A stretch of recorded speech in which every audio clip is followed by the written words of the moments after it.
A brief opening statement, and then we'll take questions. Coach, whenever you're ready. Yeah. Just want to welcome everybody, and obviously we're really excited to get this thing going and get to Arlington and play good competition. That's kind of been the theme, huh? Just see how we are, see where we are as a program right now, and our guys are doing great. Health-wise, we've been pretty solid. So you guys obviously will have questions about that later, but on that front, we're in good shape, what you want to be. COVID-wise, we've been good, knock on wood, so we should be okay going into the opening series. Go ahead and fire with any questions you guys have for Coach. What would you say on field would you classify as your biggest team strength, and what's maybe the area where you feel like you still have a lot of room for growth? Well, I think if you start talking about strengths and weaknesses, it's hard. Like I said, that's why this first weekend will tell us a lot. When the pitchers face our hitters, what we've noticed is I think we walk more guys than we will when we face outside competition because they've seen these guys so much, and there's a fear factor in there with some of our big boys. And when we saw in the fall when we faced outside competition, those guys had no issues with a walk. So I'm assuming our pitching will throw more strikes when we face the outside competition. That's a little bit of a concern for us so far. And then obviously second base, first base, just filling those two spots with guys that don't have a whole lot of experience at this level with Turley and most likely Garen Caulfield be a starter opening day. Those are concerns for us, but I think we got a lot of experience in the lineup of guys who have played at this level that'll be fine, and the big lights won't bother them. How did Garen Caulfield climb to the top of the chart at second base? What did he show you? Well, between Garen, Jack Grant, Luis Tuero, we put Tyler Casagrande in there to compete at that spot also. Over the fall, Garen had led the team in most hitting categories. So that sort of led him to the top.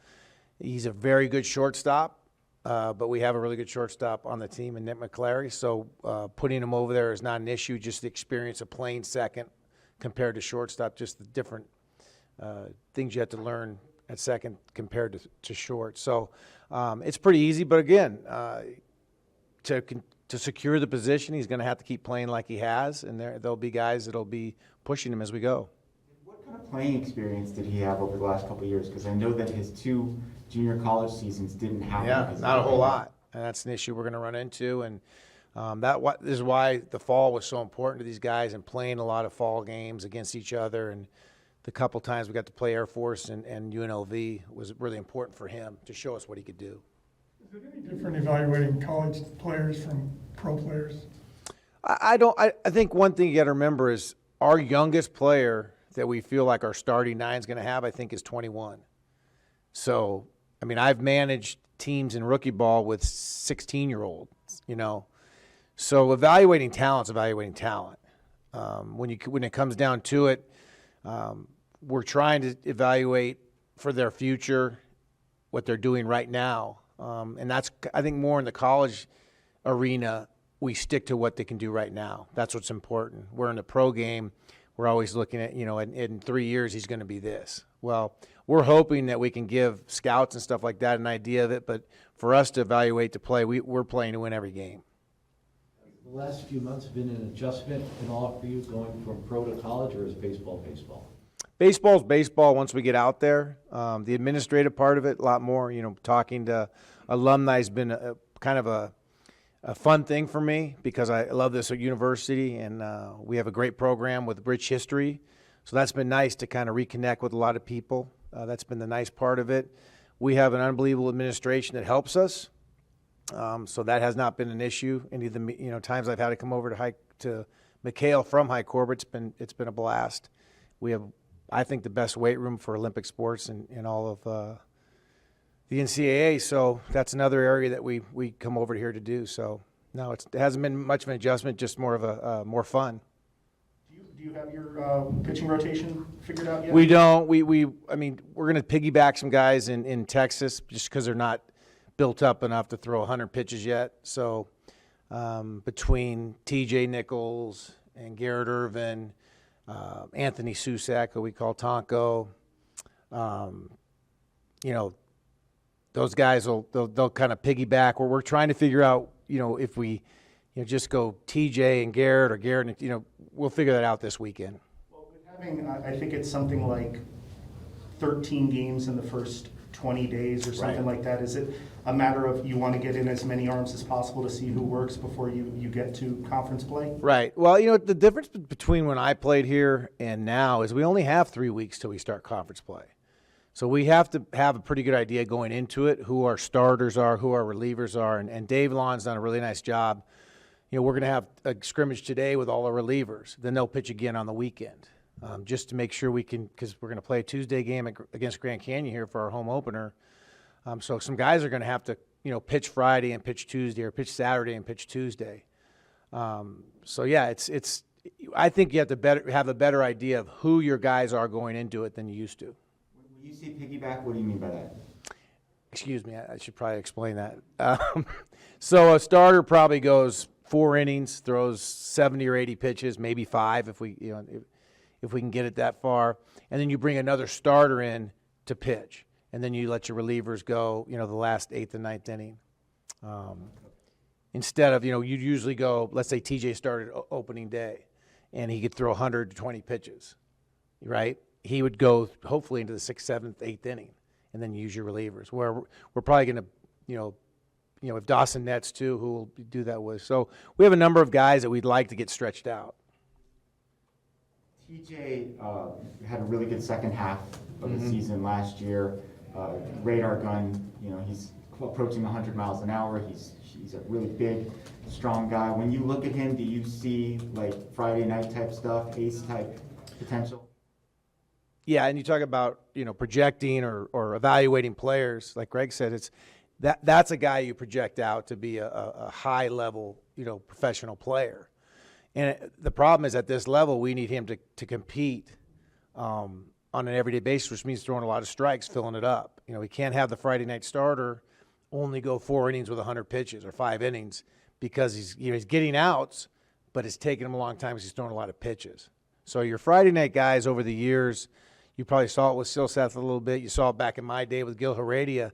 Those guys would, Scott Erickson, those guys would go out there and they'd finish the game. Then you have your next 2 days, you could pitch everybody.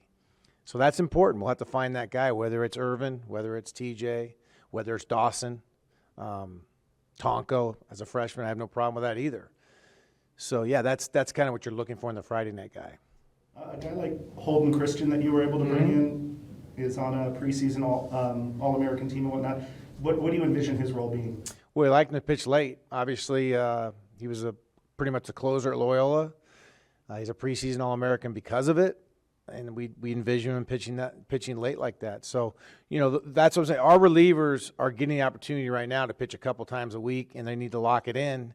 Again, throwing strikes and not, if he's going to pitch Friday and Sunday, for example, or Saturday and Sunday, if he could do that, we could need to see if he can do it. He can't throw 30 pitches in an inning. Do you anticipate having roles where you would have a defined closer, or is it you want to have a couple different finishers? We'd like to have 2 or 3 guys that can close the game out. But these guys are all going to get the opportunity. It's competition. If he's the guy that just keeps getting the ball and getting it done, he's going to be doing it. Philosophically, do you like to use your closer in the 9th inning, or would you bring him in maybe in the 7th inning? I think right. High leverage is important at all times. Now, 3rd inning, it's hard to say that, but at the college level, it could be a guy comes in the 7th and pitches the 7th, 8th, and 9th. Might be that situation. If it's we have a freshman in Randall who's a power guy. He could come in the 7th inning and finish the game. Then we don't need to use the other relievers. George Arias could do the same thing. So it's almost like if a guy's getting it done, especially at this level, we don't need to mess around so much and analytically get involved with it. Now, you question, are analytics a part of college baseball? Yes. Oh, college baseball we have just as many analytics and ways to get them as a big league team. So we have all the numbers, the spin rates, everything that you need to get. It's amazing what the opportunities we have to scout with True Media. We just signed a contract with. So it's the same stuff I used at the major league level. There was a Not so wonderful story here at the end of last year. It looks like Gil Luna was drafted by the White Sox and Randy Abshires elsewhere, if I'm not mistaken. Did you ever have a conversation with either of those two, or was that? No, by the time I got the job, I think both of them were out of school. You know, that was beyond our control. So, in those situations, we sort of, it's not like we're kicking them off the team. They've been kicked out of school, so we didn't have the opportunity to even talk to them. Last year, there were kind of like two versions of Tony Bullard. The version at the end of the season was hitting home runs almost every game. Was one of the best hitters on a really good hitting team. Which version of Tony have you seen for them? Well, I like that version. That's the one we want to get all the time. But he's been solid. I mean, this is a guy, another one, projecting and scouting wise. I look at him, and I was amazed with his long limbs as a third baseman. He's a guy who could play at the highest level again. And his swing's been fine. He'll hit. He hasn't really done anything been bad or really good. He's been sort of right down the middle, and I expect a huge year out of him. You would have liked to have been like 6'4", Yes. 210 pounds. Yes. What do you remember about the days leading up to opening day, your first game as the D-backs manager? D-backs manager? Just excited. I mean, we had good springs when I was there as the manager. So we felt really good about the ball club, and it's just excitement. Opening day of baseball, whether it's Little League, high school, college, or professional, is the best day of the year for us. We love it. A lot of excitement. You got to be able to control it, too. That'll be one thing over in Arlington. We're going to have to make sure guys don't get too amped up. Are there any similarities or differences in the days leading up to something like that in the majors versus college here? No, I think kids, guys they get pretty excited about it. That's a one day, I always said in the major leagues where guys acted like they were back in high school and college. It's a coincidence, is it, that you're going to be starting at a major league ballpark? Yeah. What are you going to tell the guys about playing in Yeah. such a big ballpark? They're not used to playing in a 60,000. Yeah, when I saw the schedule, it was the first thing I thought about. I go, that's funny. I ended my big league coaching career in the same stadium I'm going to start my college head coaching career. So it's a big ballpark. It's like High Corbett a little bit. There's a lot of twists and turns in the outfield. We're going to have to really look at that on Thursday night when we get to practice there. But it'll be fun. A lot of guys never played indoors. We'll have to hit a lot of pop-ups to them and get used to that. But it's a great venue. We're staying right there next to the stadium, so it'll be fun for the players and their families who are going to come. What does Daniel Susak do for you as a first-year head coach to have somebody behind the plate who's had such a promising start to his career? He makes it a lot easier, that's for sure. He's easy to put his name in the lineup every day, and his attention to detail is major league-esque. Everything he does. If he had more time to study, if he wasn't in classes, he might be able to call pitches here. We always tell guys, hey, let me call pitches. Let me do this. The problem is we get to look at video all day and decide how we're going to pitch guys where they have to go to class and do a lot of other things. So he's a special player. Were you disappointed that Jacob Berry didn't give you a chance, or did you just want to play for Jay? And That's just, he's another one we never got a chance to talk to, and we have a great roster, so I'm not concerned. The team became better when Mcclary became the starting shortstop last year. The defense definitely became better. Mm-hmm. What does he bring to the table? Well, obviously, great defense, contact hitter, can do things with him, can bunt, can hit and run. He's a true leader on the field. He will definitely let the guys know if we're not playing the right way, which is nice for a head coach. You don't always have to be the one, hey, let's get it going, or maybe we need to do this. He'll suggest it to them, and he's got a very, very strong personality, which you want out of your shortstop. Do you coach the infielders? Yes. What are your kind of biggest points of emphasis that you try to get across to that group on a daily basis? We just need to play catch. It's the most important thing. It sounds very simple, and there's a lot of, obviously, fundamentally, there's a lot of things I teach, but really it comes down to just playing catch. And so that's, obviously catching the ground ball and getting it to first, or getting the ball from the outfield and getting it to home plate or third base on the cutoff and relay. So we work a lot on that, and Nick has the same idea as I do on it's just unacceptable when we can't make routine plays. We're not asking anybody to make plays that are the highlight reel plays. We're just, the routine plays have to be made. How does Nick go about making those suggestions? He's not afraid to tell guys if they're not pulling their weight. Let's put it that way. Which, like I said, that's what you want out of your leaders. What are your expectations for Chase Davis this year? Yeah, it's a good one. That's a great question because I think Chase is one of those guys that profiles out with tools, arm, fantastic throwing arm, can go get it in the outfield, big time power, but just has to put it together. Has to put it together on a daily basis, and we're going to give him that opportunity. There's going to be some bumps in the road. He's had some really good scrimmages for us. Power's come out, and just being consistent. The one thing I will say about Chase is I'm very proud of him is if he has a bad day at the plate in one of our inner squads or against an outside competition, he's been the same guy on defense where he has really been, sort of shut it down out there for the other team. He's not let the offense go to defense. And that's going to be important to him because some of these guys, we have a lot of players on this team, whether it's Otrimba, Bingham, Casagrande, Chase, who got a little bit of an opportunity to play last year, but weren't let enough rope to see how they could do. You know what I mean? So I know there's going to be a little bit of panic if one or two of them have a bad game. And they have to understand it. Yeah, we have about 10 or 11 guys we want to get at bats every day for, and there's only 9 for the starting lineup. So there's going to be some ins and outs, but not like you're not going to play. If you have a bad game, you're not going to play for a week. TJ and Daniel have known each other since they were kids. Do you notice any chemistry there, any unique chemistry between the two? Huge. And same with Tonko. Anthony Susak, and obviously he's Daniel's cousin. But those three, along with our whole group of managers, are all from the same high school. So there's a huge chemistry deal there, and it's a great one. And they help each other. It's a situation where if we were going to let a catcher call pitches in college, he would call them for TJ probably because of just they've known each other for so long. Daniel Time for had one more a- question. Daniel had a few times earlier in the season last year where he was able to get a day off behind the plate and maybe stay in the lineup to hit and whatnot. But then as the season went on, he was in there every game. Do you think that you have to keep him in at catcher, or is there an opportunity to rest his legs? Well, if we get that opportunity, we will.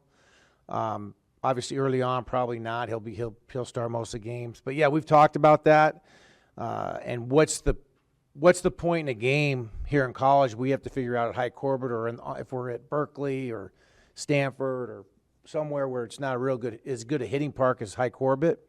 What's that breaking point of, we're down or up, 10, 12 runs. Can we get him out and get him off his feet for 3 or 4 innings? You know what I mean? That we'll have to figure that out as we go.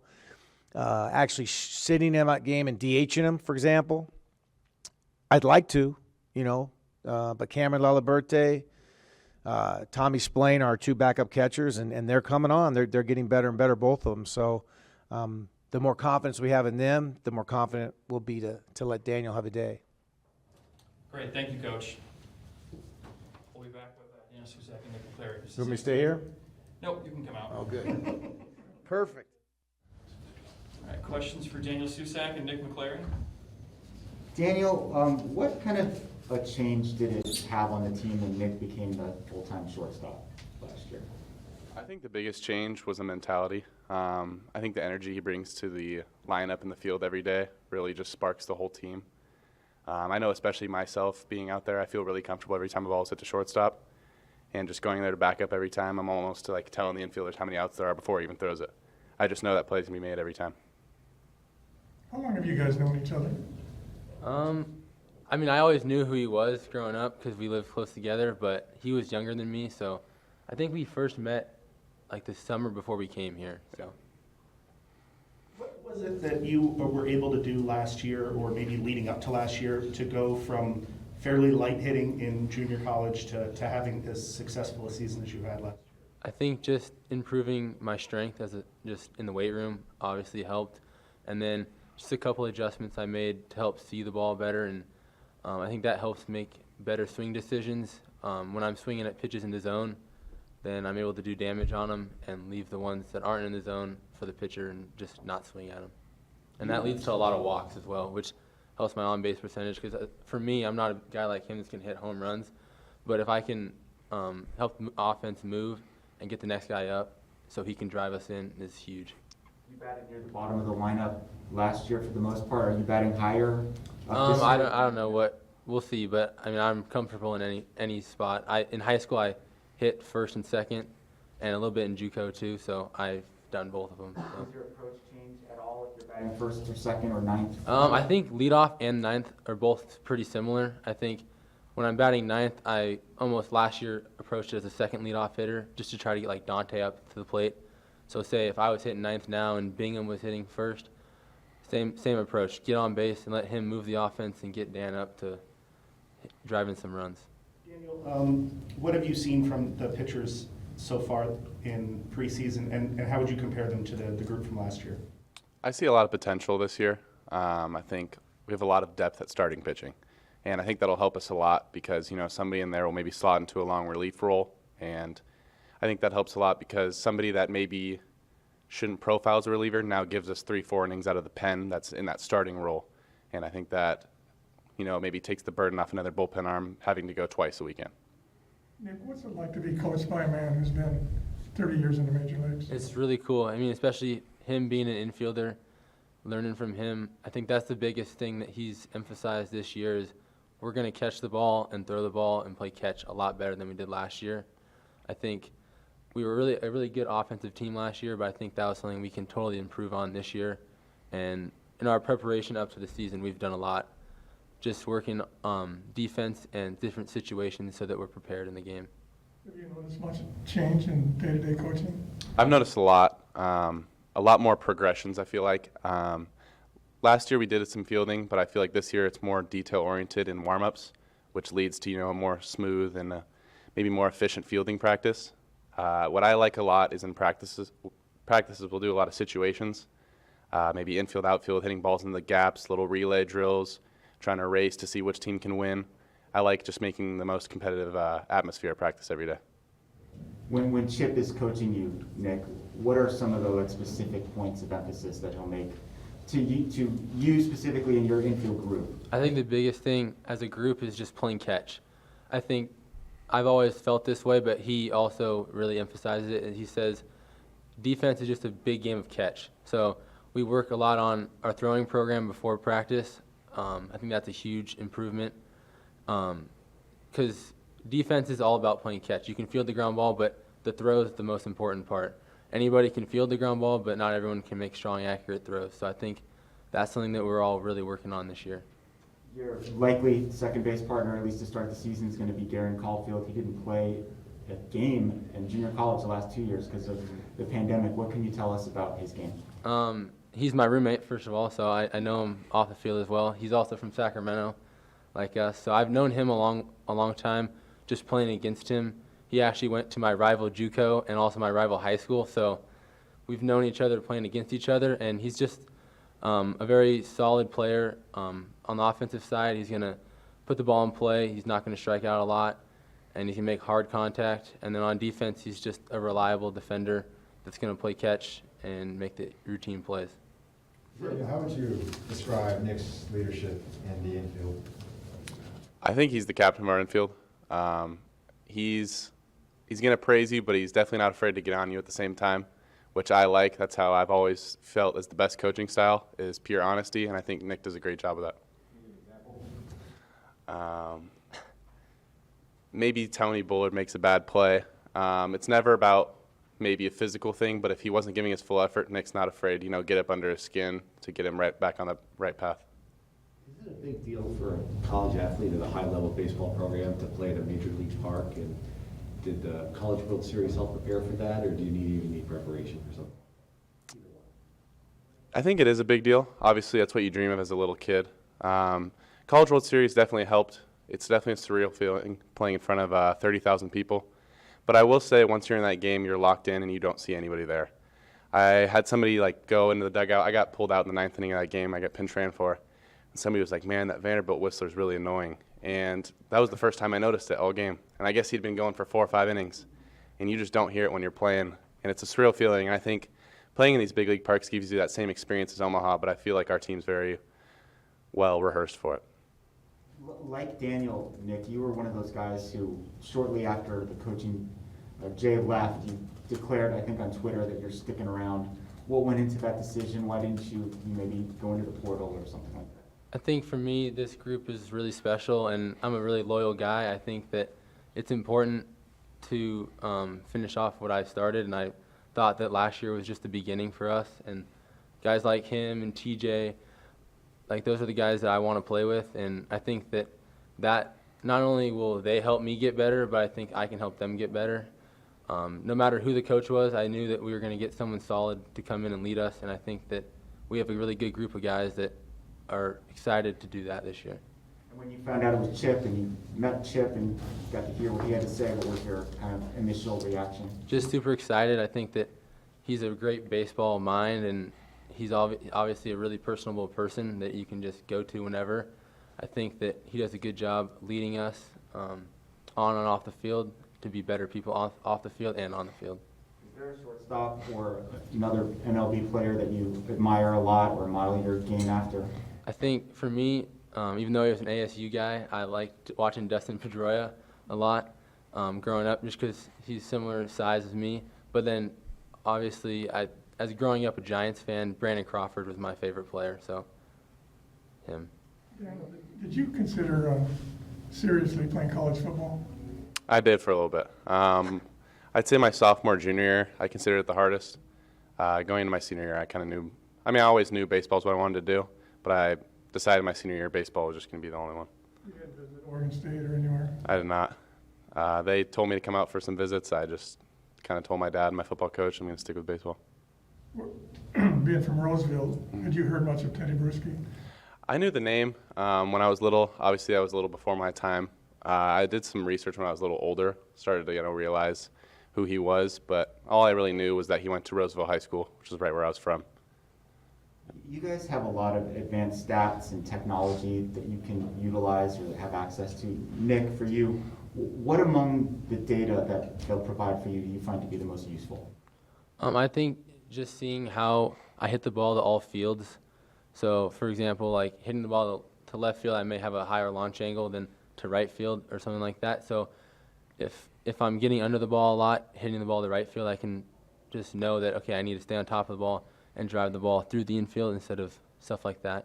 And just knowing what pitches I'm swinging at, for me, like, I might think that it's a strike, but if we go and look on video or on the numbers, it was really a ball. So knowing that, okay, I need to focus on getting a good pitch to hit, I think is really important. And will it be any different in the lineup without Jacob next year? I know, top batters, they protect each other, and if so, are there any guys you see here on this year's team that can fill that void?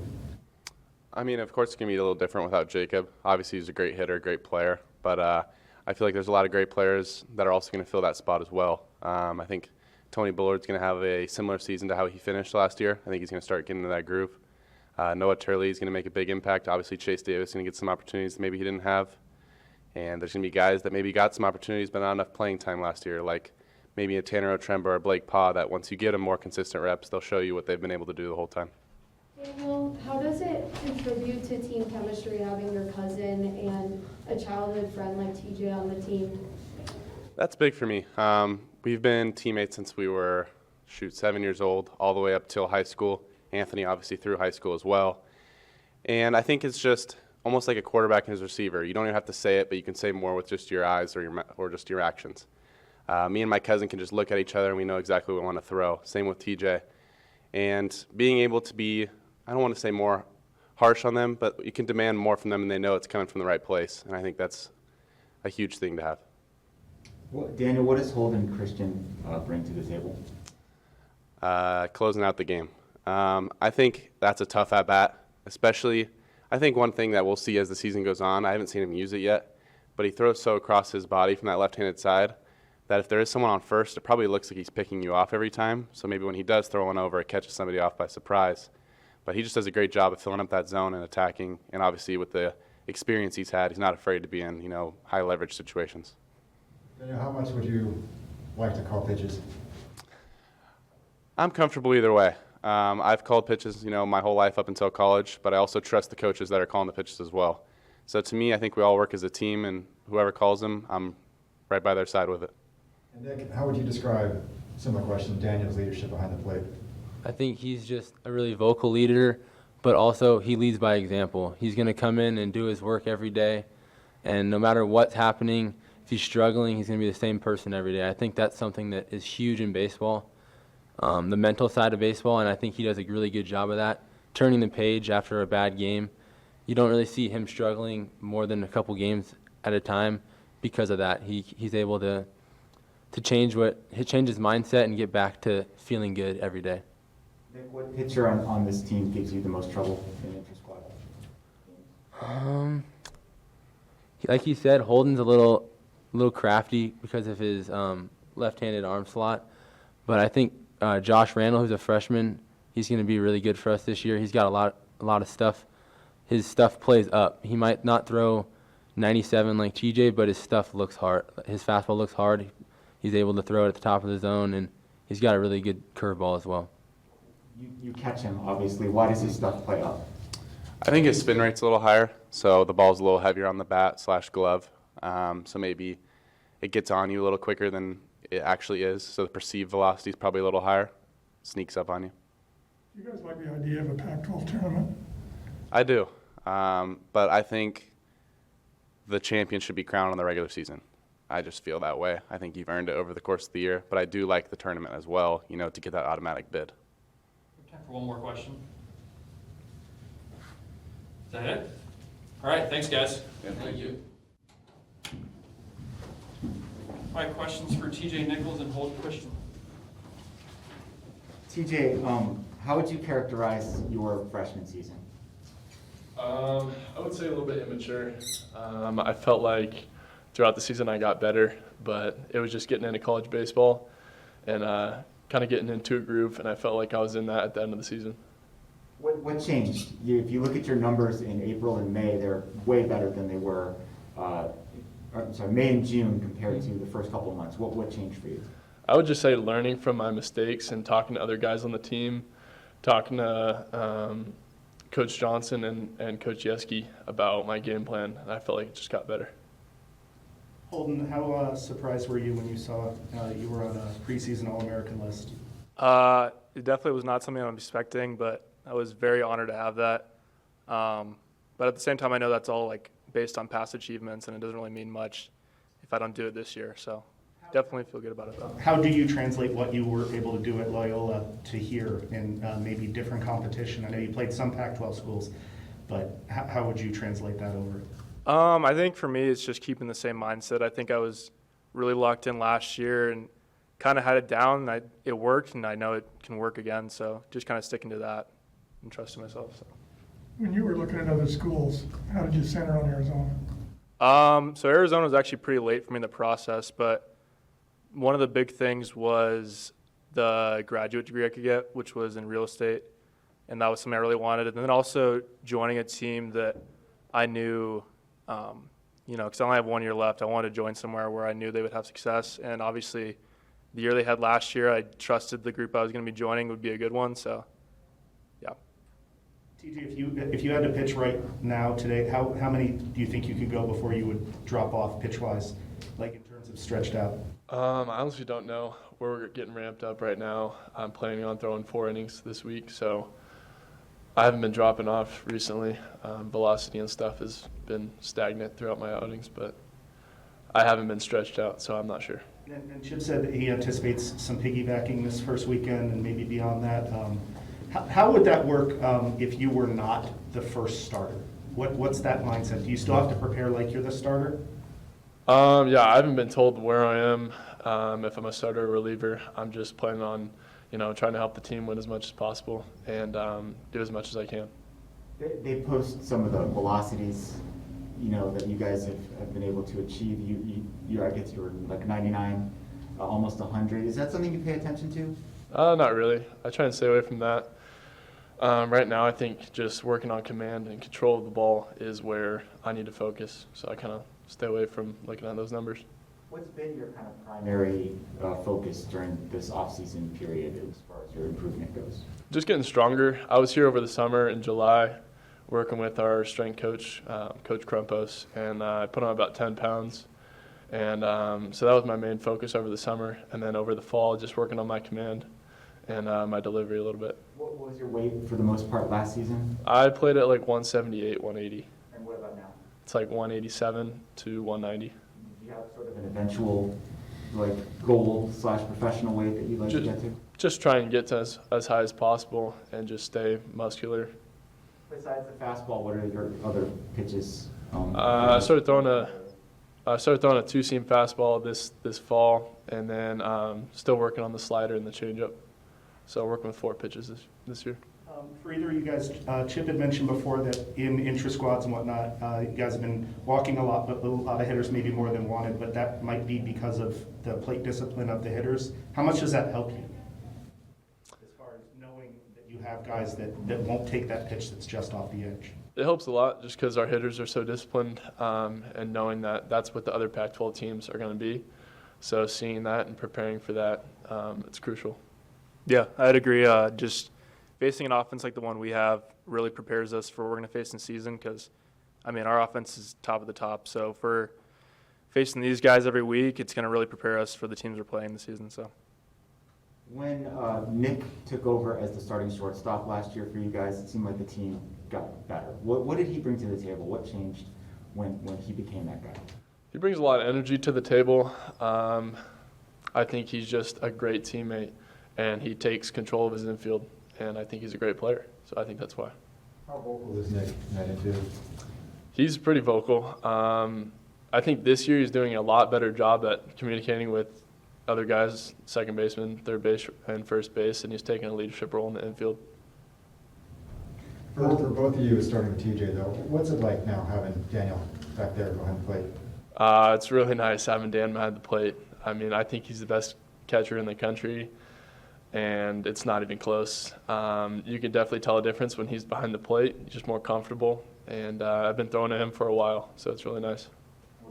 Yeah, it's definitely nice to have someone like Dan back there. You don't really have to worry about the run game as much just because he's got such a great arm, and he's so talented as a hitter too, so you feel really comfortable when you have a guy like that in your lineup.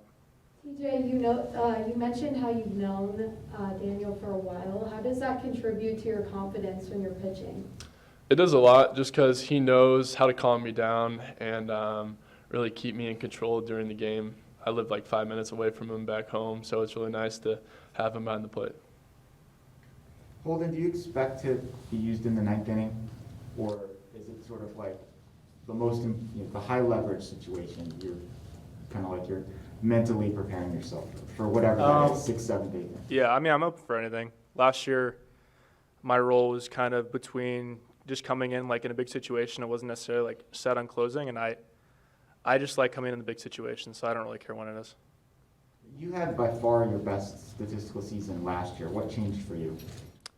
I think I just made it a lot easier for myself. I stopped caring as much about outside things and just like really focused on having fun, and I think that translated into pretty good results. So. Did anything change about your pitch arsenal or which pitches you utilized more than others? Honestly, not really. I really just attacked my fastball and was able to get ahead in counts and kind of make hitters uncomfortable, and so that was what worked for me. What's it like facing him? I don't know what it's like, but I've heard other hitters talk about it, and they say it's very uncomfortable. Do they? Yeah. Yes. TJ, ultimately, what has Chip done differently or brought to the program in his time here so far? I think just his experience in the big leagues has just brought like a comfort to the clubhouse, and the way he attacks things is more of a relaxed way, and I think our guys are confident and relaxed in everything they do. For both of you, you guys have a lot of advanced stats available to you, a lot of cool technology, a lot of data. What do you find to be the most useful?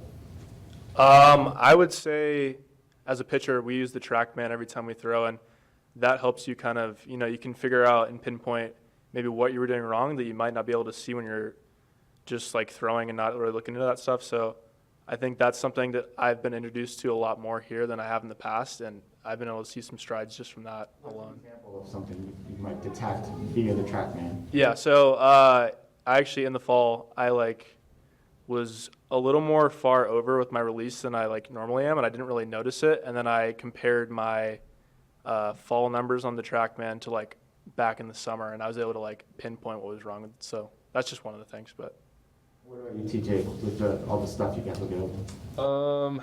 I like just watching video and going back through each one of my pitches, and then also talking to the hitters after each of my outings, and just seeing what they saw and what I could do better. That's low tech. Yeah. What are those conversations like with the hitters? You kind of just ask them if they have anything to say about what I did to them, how I attacked them, and just what they saw. And I ask for criticism every time. I say, hey, how would you criticize my outing? And then I like to hear what they have to say and then improve next time. For both of you, who do you feel like is the toughest out on this team? for me, it's Blake Paw. He just kills lefties, and I can't figure him out. So Daniel Susak. Holden, what were you throwing coming out of high school? 88? Velocity? 88? yeah, like 88, 89. A little bit more every year? Yeah, this year I think I made the most jump, or the biggest jump. I've been up to 93 in the fall, which I'd never even gotten close to really in the past. I think that has a lot to do with the work I've been able to put in with Crumpos and just adding some weight and some flexibility. So Either you two have an example of Nick getting super vocal with that infield? I mean, I only really have like practice experience with Nick, but we had one day where we were doing like picks with the infielders, and the pitchers were a little more lackadaisical than we should have been, and he really got on us and like made us take the drill more serious, which was good. How did you do that? Kind of barked at us a little bit. Is there someone in that group of guys who are being stretched out who you feel like might be a candidate for a breakout this season? I think Dawson Netz. Dawson Netz is one of my best friends on the team, and I think he's doing a good job and working hard. What do you like about his game? I like just his character, the way he carries himself on and off the field. I think he's a good guy to look up to. Do we have any more questions? Daniel said recently that he still thinks about Omaha last year. Like it still bothers him. Do you feel similarly? I have a tendency to think about it every once in a while, but I'm just trying to look at the present and the future and this year.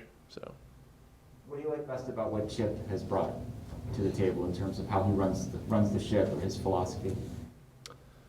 just a professional style approach. The practices are more detailed, I would say, and then straight to the point. All right. Thank you, everybody. Thank you, guys. Thank you.